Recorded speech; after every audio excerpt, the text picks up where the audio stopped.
За та бүхэндээ өдрийн мэндийг хүргэе. За хөдөө орон нутаг тэр тусмаа Баянхонгор аймгийн Шаргалжуутаас энэ 9 сарын охины ордны зурлагыг хийчихдэг юм уу гэж ингэж бодож байна. За тэгэхээр цаа талд ингээд сонсогдож байгаа чимээ бол голын чимээ. За ингээд голын чимээнээс одоо бас дахиад тэршээгаал дахиад бас бөөн гомдол болдгийм болоо яадгийм бол гэж гайхаж байгаа боловч бас нэг арай өөр орчинд өөр байдлаар ингээд хийгээд үсгэхэд ер нь яад болохгүй ах вэ гэж бодоод ингээд хийчлээ шүү. За тэгээд элдүүнгийн дуу чимээнээс амар их нервтдэг, стресстэй энэ төр хүмүүсээ бол баг сонсохгүй байсан дээр бах. Яг л өмнөх сарынхыг нэлээд бэлдэж хийсэн боловч маш их гомдол ирсэн. Тэрнээс болоод ер нь баг ингээд зурхаа хийгээд хэрэг байна уу, өөрт ямар шашиг гүмжлэл өөрөө л бусдын өмнө их болон хариуцлага хүлээж гисэн. Энэ төр гэж бодоод байх тийшээч ер нь баг бодож ялла тий. Яг 9 сард бол маш олон чухал үйл явдлууд болно. Ялангуяа охины ордонд бол 2-2 тийм нар болон сар хэртэлтэй юм болох юм үйл явдал учраас энийг бас ярихгүй байж болохгүй юм аа гэж бодоод одоо энийг хийж байгаа юм. За тэгэхээр цааталд бол одоо энэ аршаан сувдэл энэ халуун аршааныг дагаад амарч байгаа энэ хүмүүсийн хаяа хашгирах машгирах тэгээд гол усны бас чимээ энэ төр сонсогдож магадгүй. Тэрэнд тэршээж байгаа хүмүүс сонсохгүй байсан дээ шүү гэдгийг ихлээд хэлчихье. За дээрэс нь энэ бол миний бас ингээд шууд гаднах орчныг харуулад шууд бичиж байгаа юм анхны бичлэг учраас мэдээж бас л шөмжлөл нэлээд хүртэх бах. Гэхдээ одоо яа их хөө нэгд туршилт хийж байгаа юм чинь тийм ээ. За тэгэхээр охины ордны тухайтад бол за өнөөдөр бол 8 сарын 22-ны өдөр энд бас шинэ сар гарч байгаа. За 8 сарын 20 шинэ сар энэ гарсан шинэ сар 9 сарын 9 сарын үгүй 7-нд бол тэргэл сар 15-ны сар болж хуурна штэ. За энэ бол энэ намрын хэртэлтийн эхний үе буюу одоо 9 сарын 7-нд сар хэртэж байгаа юм. За энэ бол таны орд буюу одоо охины орд. Энэ бол зөвхөн охины ордны зурлага шүү. За тэгвэл энэ бол ганцхан охины орд гэхээс илүү бас энэ хэртэлт нар хэртэл сар хэртэлтийн тухай коридор үе гэж юу байдаг тухай энэ сонирхож байгаа хүмүүс бол бас сонсоод авахд илэгдэхгүй. За тэгэхээр энэ охины ордонд болж байгаа энэ сар хэртэлт 9 сарын 7-нд болно. За тэгээд цаашлаад тэр 9 сарын 7-нд сар хэртсэний дараа 9 сарын 21-нд нь нар хэртэнэ. За тэгэхээр 9 сарын 7-ноос 21-ний хоорондох энэ үеийг бол нар хэртэлт, сар хэртэлт хоёрын хоорондох коридор үе, хонгил үе гэх юм уу гэж үздэг. За коридор үе гэхээрээ болохоор ер нь нар сар хэртэлтийн өмнөх 7 хоног хэртээд өнгөрсөн сүүчийн 7 хоног энтертүүл ер нь маш онцгой болгоомжтой байх хэрэгтэй сануулдаг, анхааруулдаг. Зарим нэгэн хүмүүс бол мэдээж онцгой сонирхолтой учрал тохиолдол гинтийн сонирхолтой одоо боломжууд бүрдэж бас ингээд аз жаргал энэ авчирдаг бол зарим нэгэн хүнд нь бол бас гинтийн асуудал проблем үүсдэг энэ тал биш үү. Тийм болохоор нар сар хэртэлтийг бол сүүлийн үед астрологчид маш их онцолж яадаг болчиход байгаа гэдгийг хэлчихэн дээр үздэй. За тэгээд бол энэ нар сар хэртэлтийн хоорондын энэ коридор үед бол өөрөөр хэлбэл 9 сарын 7-оос 9 сарын 21-ний хооронд бол зарим нэгэн одоо тийм яаралтай шийдвэр гаргах, зарим нэгэн одоо тийм том хөрөнгө оруулалт хийх ч гэдэг юм нэг тийм чухал шийдвэрүүдийг бол бас нэг гаргах гад хэрэггүй гэж хэлдэг. За тэгээд дээрэс нь энэ хэртэлт бол охины ордны 1-р гэр 7-р гэр одоо тэнхлэгийн дагуу энэ одоо астрологийн тэр гэрүүдийг хөндөж байгаа юм. Тэгэхээр 1-р гэр гэдэг бол чи өөрөө чиний зорилго тэмүүлэл чи юу хүсэж байгаа чи хэн байна гэж бодож байгаа тэр бүхнийг чинь хөндөөнө л гэсэн үг. За 7-р гэр гэхээрээ бол тэр нь юу байдаг вэ гэхээр бүх төрлийн харилцаа холбоо байдаг. За тэгэхээр энд хайр дурлал, гэр бүл, ажил алба, партнер, найз нөхдийн бүх төрлийн харилцааг илэрхийлдэг. За тэгэхээр энэ бүх асуудлыг чинь маш одоо том өөрчлөлт орох тийм одоо үйл явдал өрнө л гэд үзчихэж болох юм байна. За тэгээд дээрэс нь за 9 сарын 2-нд бол санчир гараг. За ер нь 8 сард маш олон гараг 7 сарын сүүлч 8 сараас бол маш олон гаригууд ухрах хөдөлгөөн хийж байгаа гэдгийг төрж байгаа төлөв байдал дээр ярьчихсан шүү дээ. Тэгэхээр энэ 9 сарын 2-оос бол санчир гараг Сатурн гэдэг те. Санчир гараг бол таны 7 дугаар гэрт буюу загсны ордонд тийм ээ. Ухрах хөдөлгөөнөө зогсоогоод одоо урагшилж эхэлж байгаа. Үгүй ухрах хөдөлгөөн өргөнж байгаа юм байна. Ухрах хөдөлгөөн өрнсөөр байгаа. За энэ ухрах хөдөлгөөн бол эх оны 26 оны 2 сар хүртэл энэ хөдөлгөөн өрнж байгаа. Тэгэхээр энэ 26 оны 2 сар хүртэл бол таны бүх төрлийн харилцаа хайр дурлал, ажил төрөл, бизнес бүх төрлийн хувийн бүх харилцаанд бол ерөнхийдөө ухрах хөдөлгөөн байна гэдэг бол яадаг вэ гэхээр асуудлыг дахиж шинжлэх, эргэж харах, засаж сайжруулах энэ гэсэн тэр асуудлууд хөндөгдөнө гэж байгаа. Жишээлбэл одоо гэр бүлийн хувьд таагүй харилцаа байгаа бол тэр одоо салхаа шийддэг ч юм уу. Бизнесийн харилцаа одоо жишээлбэл цаашид урагшлах одоо шансгүй болчихсон байх юм бол тэрийг зогсоодог ч юм уу. Аль эсвэл цоо шинээр бизнесийн харилцаа хэрвээ одоо үүсгчээд 6-7 сараас эхлээ үүссэн байсан бол тэрийгээ дахиж шинчилж өөрчилдөг ч юм уу. Нэг иймэрхүү нөхцөл боломжууд гарч ирнэ гэдэг. Ингээд ойлгочих юм байна. За тэгээд 7 дугаар гэрээсээ харин эх оноос бол 7 дугаар гэрээсээ 8 дугаар гэрлүүчийн шилжих юм. Одоо бол яг таны 7 дугаар гэртэй олон харилцаа холбооны асуудал хуцаар тавигдана, эргэж сайжруулах юм гарнаа л гэж ингээд ойлгочиход болох юм байна. За энэ үед бол гэр бүлийн харилцаанд ялангуяа дотны харилцаач гэдэг юм уу тийм зүйлүүдэд бол нэлээд санчир гариг бол нэлээд хариуцлах сахилга батыг шаарддаг юм гариг штэ. Тэгэхээр яадаг вэ гэхээр хит одоо тийм романтик байна уу? Тэ энэ харилцаа ер нь танд ямар хэрэгтэй юм гэдгийг эргэж хардаг ч юм уу. Аль эсвэл та энэ харилцаанд үнэхээр сэтгэл хангалуун байж чадж гин үү? Хитрхи романтикаар төсөөлөд байна уугүй юу? Тийм ээ. Тэр харилцаандаасаа тань энэ харилцаанд танд одоо танаас маш их тийм золиос шаардж гин үү гэдгийг бод гэж байгаа юм л да. За. Тэгээд дуусгах ёстой бол одоо дуусгах. Цаашаа үргэлжлэхгүй ч гэдэг юм уу.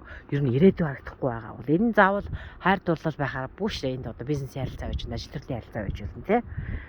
За нэг иймэрхүү асуудал бол босож ирнэ гэж ойлгож байна. Яг тэгвэл санчиргаар хариуцлах сахилга батыг хүчтэй шаарддаг гариг тэр нь дээрээсээ өөрөө тэр нь ухрах хөдөлгөөнд орсон байгаа. Гэтэл яг энэ үед нь таны 8 дугаар гэр 7 дугаар гэр дээр ухрах хөдөлгөөнд явагдаж яхад яг энэ үед нь бас яг сар болоод нарны хэртэл тохиолж байгаа учраас энэ бол охины ордонд бүр маш том өөрчлөлтийг одоо зөгнж байна гэсэн үг. За тэгээд 3-аас 9 сарын 3-аас 9 сарын 19-ний хооронд бол Меркурий буюу таны удирдагч бууд гариг одоо бас 3 дугаар гэрт орж ирнэ. За 3 дугаар гэр гэхээр бол тэр юу байдаг вэ гэхээр мэдээж харилцаа холбоо таны одоо энэ одоо мэдээж цуглуулгач гэдэг юм уу эсвэл одоо арилжаа 8-ны талаарх чухал мэдээлэл цуглуулгач байдаг юм уу. Бас эн чинь үг илэрхийлэх байдалтай чинь бас холбогддог. Гэтэл энэ гариг бод гариг бол уран гаригтай бас тийм жоохон таагүй байрлалд орж байгаа юм байна. За энээс үүдээд бол тэр харилцаа холбоонд зарим нэгэн асуудал үүсэж магадгүй гэж байгаа ажил төрлийн болоод тийм. За гэтэл уран гариг болохоор таны одоо 10 дугаар гэрт байгаа штэ. За 10 дугаар гэрт байгаа уран гариг 3 дугаар гэрт байгаа Меркурий гариг хоёр чинь бод гариг хоёр чинь тийм харилцан таагүй байрлал квадрат байрлалд орчиж байгаа юм байна л да. За тэгвэл уран гариг 10 дугаар гэрт юу илэрхийлж байгаа вэ гэхээр мэдээж 10 дугаар гэр таны карьер албан тушаал тийм. За тэгэхээр эн чинь уран гариг өөрөө бас ухрах хөдөлгөөнд байгаа штэ. Гэхдээ одоо жоохон урагшилж эхэлж байгаа юм шиг байна да 6-наас эхлээд. За тэгэхээр энд гинтийн тийм ажил төрөлтэй холбоотой гинтийн медиа сонсож магадгүй гэж. За энэ бол тэгээд 26 оны 3 сар хүртэл бол одоо уран гаригийн нөлөө бол үргэлжлэе гэж байгаа. За тэгээд энэ 10 дугаар гэр гэдэг бол зөвхөн ажил төрөл байдгүй бас босс. Таны одоо яг өөрийн чинь хариуцлага дарах ажил олгогч гэдэг юм уу? За ингээд та руу одоо тийм харилцаа үүсгэх ч юм уу гэдгээ хаалгадаг ч юм уу эсвэл тэр хүнтэй ажил төрөл одоо бизнесийн талаар санал бодол зөвлөдөг ч юм уу бас нэг иймэрхүү байж магадгүй болгоомжлоорой гэж байна. За тэгээд 7-нд болохоор бол одоо тэргэл сар гарна. Энэ тэргэл сар бол таны 1-р гэрт охины ордны 1-р гэрт болж байгаа шүү дээ. За тэгэхээр Энэ бол 15-ны сар буюу тэргэл сар гэдэг бол дандаа тийм одоо төгсгөл дуусгуур болох ажлыг үр дүнгийн үүсэх энэ гэсэн иймэрхүү зүйлийг илэрхийлдэг болохоор магадгүй энэ үед бол таны одоо хувьд зарим нэгэн хүн бол статусаа өөрчлөх өөрөө бол жишээлбэл одоо хин нэг нь пенсэнд гарах ч гэдэг юм да тэтгэврт гарах аль эсвэл хин нэгэн хүн ээж болох ч юм ээж бол бас л нэг статус өөрчлөгдөж байгаа. Эсвэл зарим нэгэн хүн нь одоо гэрлэх санал тавиад гэр бүл болох ч гэдэг юм уу. Иймэрхүү. За энэ бол нэлийн одоо удтал одоо үргэлжлэн яагаад гэвэл энэ яг таны ордонд болсон энэ хэртэлтүүд тий энэ бол ерөнхийдөө 9 жилийн туршид нэг удаа давтагддаг гэж байгаа байхгүй юу. Тэгэхээр 9 юм уу 18 жилийн өмнөх одоо үйл явдлуудыг бас ямар үйл явдал болсон бэ гэдгийг бодож үзэх хэрэгтэй юм. Таны нэгдүгээр гэрт бас яг ийм одоо 9 жилийн өмнө яг иймэрхүү төрлийн хэртэлт болж исэн байна. Нар сарны хэртэлт. Тэгэхээр 9 жилийн өмнө таны амьдралд ямар өөрчлөлт орсон юм? Тэрийг бас нэг эргээд харчих хэрэгтэй гэж байна. За магадгүй зарим нь бол бүр 18 жилийн өмнөхийг ч ихсэн харж болно гэж хэлж байгаа. За тэгээд эндээс болохоор бас нэг сонирхолтой юм нь асцендент буюу мандалт орд гэж ярьдаг штэ. За тэр мандалт ордны хувьд ч гэсэн бас энд чухал. За мандалт ордны хүнд нь илүү чухал вэ гэхээр 14-өөс 16 градусын асцендентэд байгаа охины ордынх бас энэ юу бол нар хэртэлтийн нөлөө хүчтэй мэдэгдэнэ гэж байна. За тэгээд дээрэс нь 7-ны өдөр болох энэ нар сар хэртэлт бол 6, 7, 8-нд төрсөн 9 сарын 6, 7, 8-нд төрсөн охиныханд бас их хүчтэй мэдэгдэнэ гэж байна. За нэг тэгэхээр энэ ямар нэгэн байдлаар тэр 9 болоод 18 жилийн өмнөх үйл явдлууд арай дээд шатч байдаг юм уу? Зарим нэгэн асуудлууд бол давтагдах магадaltaй. Эсвэл тэр үед гарсан нэг шийдвэрүүдийг эргэж харах хэрэгтэй болдог ч юм уу. Аль эсвэл тэр үед гарсантай төстэй үйл явдлууд энэ үед дахиж давтагдах. Энэ тэр ийм магадaltaй гэнэ л дээ. За 19-нд бол 19-20 бол бас их сайн үе. За 19-нд бол Марс Меркурий гараг таны 2 дугаар гэрт орж иж, Меркурий бод гараг таны удирдагч гараг 2 дугаар гэрт орж ирж байгаа юм. За тэгэхээр энэ үл мэдээж мөнгө та магадгүй мөнгөний их өсвөр шинэ их өсвөр олох, нэмэлт орлого олох энэ гэсэн ер нь мөнгө зохиотойч холбоотой асуудлууд бол бас чухал болж гарч ирэх нь шүү дээ. За 19-ноос 20-нд бол бас чухал үе. Энэ бол Венера буюу хайр дурлал, хобби, үр хүүхэд гэсэн асуудлыг хөнддөг. Венус буюу сугар гараг. За сугар гараг та бас одоо охины ордонд орж ирж байгаа юм. За энэ бол хайр дурлалт мэдээж маш сайн үе гэж ярьж байна гэж авчирхайчд хэлж байна. За энэ үйл бол та бол үнэхээр одоо гэрэлтэн гинэ. Хүн болгон бол одоо та бол бүх хүний анхааралд өртнө. За тэгэл тантай хүн болгон бол таныг одоо артнд дотносож нөхөрлөх хийх хүснэ. Энтер гэж байгаа юм. За тэгээ мэдээж та эннийхээ хүчээр одоо маш чухал хүнтэй гэдэг юм уу? За чухал юм уу, чухал биш юм уу гэдгийг бол бас хэлж мэдэхгүй шүү дээ. Танилцсан гэж байгаа юм. За тэгээд энд бол мэдээж ийм сайхан үед бол та сэтгэл санаа хувьд бол үнэхээр сайн байна. Өчүүхэн зүйл, амьдралын өчүүхэн жижигхэн зүйлээс хүртэл та одоо маш тийм сэтгэл ханамж, баяр баясгаланг олж авч чадна гинэ. Одоо жишээлбэл өөртөө жижигхэн хэмжээний нэг тийм бэлэг одоо гоё зүйлт ингээд авчлаа гэхэд тэр танд маш их тийм аз жаргал тийм гоё тийм уур амьсгалыг бүрдүүлдэг ч юм уу те. Нэг иймэрхүү ийм маш сайн үе гэж шүү. За тэгэхээр 19-20 гэдгийг бол бас мэдээ цэцэжлээд очихгүй юу. За 21-нд бол нөгөө нар хэртэлт чинь болж байгаа шүү дээ. За нар хэртэлт таны ордонд. За тэгэхээр энэ бол ерөнхийдөө нар бол шинэ эрен гişүү, шинэ амьдрал, шинэ эрч хүч. Энэ эзнийг бэлтгэдэг нар хэртэлт бол. За тэгэхээр энийг хэн илүү мэдрэх вэ гэхээр мэдээж 2021 22-ны 23-ны тэ өдөр төрсөн 9 сарын 20 21 22 за магадгүй 23-ны үед төрсөн охины ордынхан бол маш илүү хүчтэй мэдэрнэ гэж байна. За дээрэс нь асцендент буюу мандалт ордын охины тухайтад бол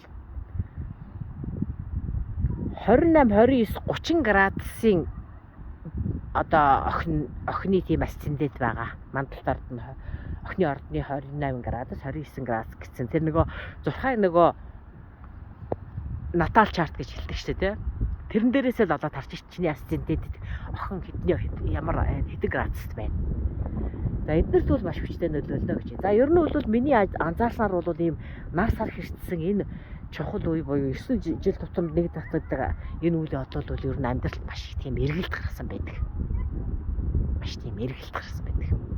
За жишээлбэл би зөвхөн өөрийнхөө жишээг ярья л гэж бодоход 9 жил гэхээр 16 он байж тарж байгаа байхгүй 16 он байхад чинь за тэр үед чинь би докторийн солилцооны хөтөлбөрт оролцоод Испани гэдэг улсад маш олон улсын оюутнуудын дунд суралцж байлаа. Тэр бол миний амьдралын маш азтай бөгөөд бас маш тийм санхүү мөнгө тэгээд харилцаа холбоо энэ тухайтад бол цаашийн эргэлт авчирсан тийм он жилүүд байлаа. Тэгэхээр энэ бол тэр охины ордонд ийм охины ордонд гэдэг юм уу аль нэгэн ордонд тэр нар сар хэртэл болж байна гэдэг бол тэр ордонд үнэхээр эргэлт болдог шүү.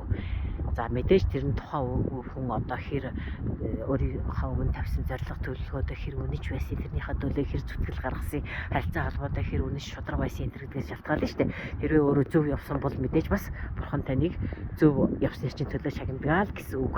Би үл тэгж ойлгодог шүү. За миний энэ үгийг хэрэггүй гэж бодвол зүгээр өнгөрөөчөөрэй. За тэгээд 23-нд нь болохоор нар. За тэгээд Меркурий гараг. Дээрэс нь үлийн үрийн холбоо буюу кармын зангилаа гэж ярьдаг штэ. Тэрний хойд өмнөд туйл. Үлийн үрийн зангилааны өмнөд цэг гэж хэлдэг юм аа. Энэ гурав бол нэг шомонд бас орж ирж байгаа юм байна л да. Меркурий буюу одоо бод гараг, охины ордны удирдагч бод гараг, нар, тэгээд үлийн үрийн зангилаа, өмнөд зангилаа. За өмнөд зангилаа, хойд зангилаа гэдгийг бол бас энэ оны эхний тэр шинэ оны эхний 25 оны зурхай гэдэг дээр бас хальт ярьчихсан байгаа. Тэгэхээр энэ бол өмнөд зангилаа, хойд зангилаа гэдгийг яаж олдог вэ гэхээр яг чиний одоо охины ордон дугуй тойрог дээрх ингээд охины ордон ингээд авахаар нөгөө талын үзүүрт нь загсны ордон байж ирэх байхгүй юу. Тэгэхээр яг энийг шугамд дагсан энэ чиглэлийн дагуух энэ хоёр цэг чинь 1.5 жилийн туршид байрлалаа сольж идэг байхгүй юу. Тэнгүүт энэ онд бол таны одоо хойд зангилаа гэдэг нь загсны ордон байж таарж штэ. Тэгвэл загсны ордонд раху, хойд зангилаа гэдэг нь раху гэдэг. Урд зангилаа гэдгийг нь кету гэдэг. За энэ бол ведийн зурхайн бас нэг чухал маш чухал цэг гэж үздэг. Харин барууныхан бол энийг тийч чухал гэж үздэггүй байсан чинь одоо бол бас ведийнхийг аль алийг нь холиод за ийм болох нь шүү гэдээ яриад байдаг болчихсон байлээ. За тэгэхээр кето бол шууд үлийн үртэй халагддаг. Гэхдээ тэр нь дандаа өнгөрсөнтэй халагддаг. За кето буюу өмнөд зангилаа. За урд зангилаа бол ирээдүй рүү халагддаг. Тэгэхээр ирээдүйг заасан урд зангилаа загсны ордонд хойд зангилаа юу ирээдүйг заасан уучлаар би солиод хэлчихлээ. Ирээдүйг заасан хойд зангилаа нь раху нь загсны ордонд өнгөрснийг заасан үлийн үр буюу карматай холбоотой тэр өмнөд зангилаа кету гэдэг нь охины ордонд байгаа байхгүй юу. Тэнгүүд яг энэ нар сар хэртэлтийн энэ үед буд гараг нар тэгээд дээрэс нь кету буюу өмнөд зангилаа энэ давхцаж байна гэдэг үл энэ бас маш чухал үе гинэ. За энэ үед яах ёстой вэ гэвэл тэр харилцаа холбооны асуудал дээр л бас маш чухал одоо асуудлууд хөндөгдөж ирнэ гэж ингэж үзэж байгаа юм байна. За дээрэс нь 22-нд бол эрч хүч илэрхийлдэг гал махбодтой Марс буюу ангараг гараг таны 2 дугаар гэрт байж байгаад 3 дугаар гэр рүү шилж ийн гэнэ л дээ. За 2 дугаар гэр гэдэг үл мэдээж мөнгө. За тэгээ 3 дугаар гэр гэхээрээ бол одоо таны харилцдаг одоо үргэлж одоо өдөр тутам харилцдаг тэр хүрээллийг илэрхийлдэг. Бас ах トゥ хамаатныг илэрхийлдэг. Бас таны өрсөлдөгчийг бас илэрхийлдэг шүү. За тэгэхээр энэ бүхнийг болвол Марс гарагийн нөлөөгөөр энэ бүх асуудлууд бас нэлээд чухлаар тавигдана л гэсэн үг. За сайн уу муу юу гэдгийг л энд ярихгүй. Ийм гаргуудын ийм өөрчлөлт болох байх шүү. Хинд нь ямар үйл явдал, хэний амьдрал ямар үйл явдал тохиохой гэдгийг зүгээр ийм сануулга гэдэг юм уу? Астрологи ойлгодог хүмүүдэд авчаасаа л гэж иймэрхүү юм хэлээд байгаа шүү дээ. Тэгээд дээрэс нь өнгөрсөнтэйгээ харьцуулж бодоод явчихвал те. За дээрэс нь яг энэ үед 9 сарын 23-наас Юпитер буюу Бархас байд гарыг хамгийн одоо ивээгч, тэтгэгч, өгөөмөр энэ Бархас байд гарыг бол таны 11-р гэрт орж ирж байгаа юм байна. За 11-р гэрт орж ирж байгаа тухай ер нь түрүүний саруудын төлөв байдал дээр ч гэсэн ярьсан баха. 11-р гэр гэдэг нь найз зүйтэй илэрхийлдэг групп хүмүүсийг илэрхийлдэг групп одоо буюу үзэл бодол нэгтэй. Одоо жишээлбэл аялын групп, алхалтын групп гэдэг юм уу, одоо ингээл хоол хийдэг групп гэдэг юм уу, нэг иймэрхүү бүлэг сонирхол төгтэй хүмүүсийг илэрхийлдэг штэ. За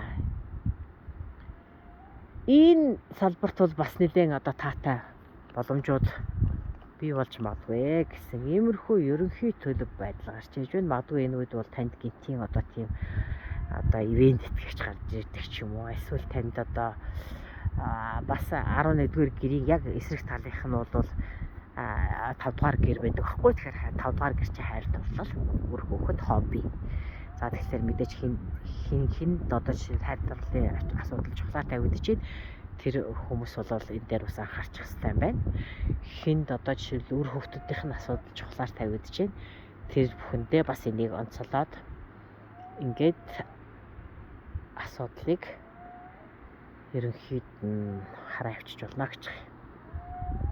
За тэгэхээр ер нь төгсгөлд нь зүгээр базаад хэлчихэд бол 9 сар бол охины ордныхын тухайтад бол харилцаа бол маш чухал эргэлт гарах юм уу? Чухал эргэлт гарах үе. За ялангуяа хайр дурлалтай харилцааны тухайтад бол та танд одоо энэ харилцаа таны зорилгот чинь хэр нийцэж байгаа вэ?